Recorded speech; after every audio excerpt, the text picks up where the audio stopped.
In today's session, I'll tell you about 3 books that are suggested reading for this course.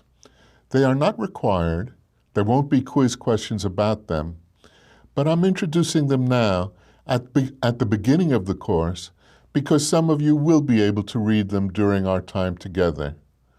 If you do have time to read them, I know you will learn from them, and I know this course itself will be richer for you. I'll take a few minutes today to describe the books. Even if you find that you can't read them, my comments will nevertheless touch on major themes that you will encounter in this course. So even if you don't read the books, this may be a useful part of my introduction to our course. We Are All the Same by James Wooten, a journalist, is about a little South African boy, Nkosi Johnson, who had AIDS.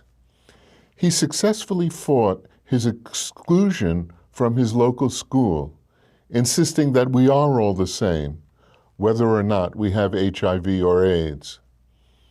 Nkosi and his adoptive mother, Gail Johnson, opened Nkosi's Haven, a home for HIV-positive children and their mothers. Because of the stigma against HIV-positive people, Nkosi's Haven was a rare, welcoming environment for people who were otherwise shunned and neglected. Nkosi's story deals with a recurrent theme of the course, stigma, but it also touches upon another topic that we will be visiting repeatedly, political leadership in the epidemic. Nkosi was a voice for sanity when the South African government, under President Thabo Mbeki, refused to accept reality and prevented many AIDS victims from getting the life-saving drugs that they needed. The result was many unnecessary deaths and many avoidable HIV infections. So Nkosi's is also a story of an activist citizen confronting destructive and unwise public policies. The book begins with a brief history of racial oppression in South Africa. It makes crystal clear that racist policies determine the shape of South Africa's epidemic, the worst in the world.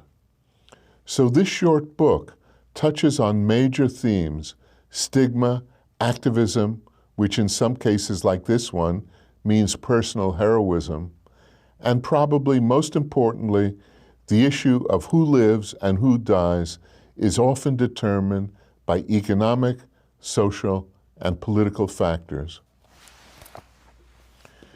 The second book is a story of adult romantic love and death. The lovers are Paul Manette, the author, and his life partner, Raj Harwitz, who died of AIDS. The book is a day-to-day account of what it is like to lose someone to AIDS. It also gives detailed pictures of the effects of stigma, of the struggles for gay liberation, and of the importance of those struggles. Although AIDS is not a gay disease, the peculiar history of the epidemic's progress means that homophobia and gay liberation are essential to the understanding of the history of HIV and AIDS. Paul Manette is brutally honest about the pain and the struggle of losing someone to disease. Borrowed Time by Paul Manette is a beautiful, grueling, sad, inspiring document. In this course, we will hear several HIV-positive people tell their stories, and others, professionals, observers, activists, will share their points of view with us. But it is easy to forget that the pandemic is made up of individuals and often their suffering. Works of literature, like this book, can keep us in touch with the lived experience of the disaster we are studying. In our study of AIDS, we will encounter heroes. Many of them are obscure heroes, known only to their circle of colleagues, family, friends, and the people they help. Unknown, obscure heroes are probably the most important kind, but world-famous heroes have their place too. Some of you may have read the third book, Mountains Beyond Mountains, by Tracy Kidder. The book is about the amazing work of Dr. Paul Farmer, a brilliant and dedicated physician. He is a famous global hero. Starting in Haiti, Farmer has treated some of the sickest, poorest people in the world. His journey, his struggles, his commitment read like an epic novel. His efforts have expanded to South America, Russia, and Africa.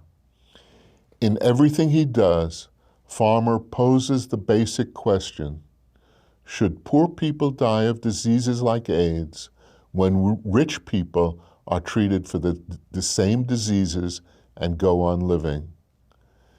The answer provided by Farmer's life is that health is a human right and that every human being deserves the highest quality medical care. Dr. Farmer's genius is that he makes his answers plausible. I hope you find the time to read one or more of these books. I've read each of them many times, and each time I go back to them, I learn more, and I find myself inspired anew. Here are the names and titles for you to refer to.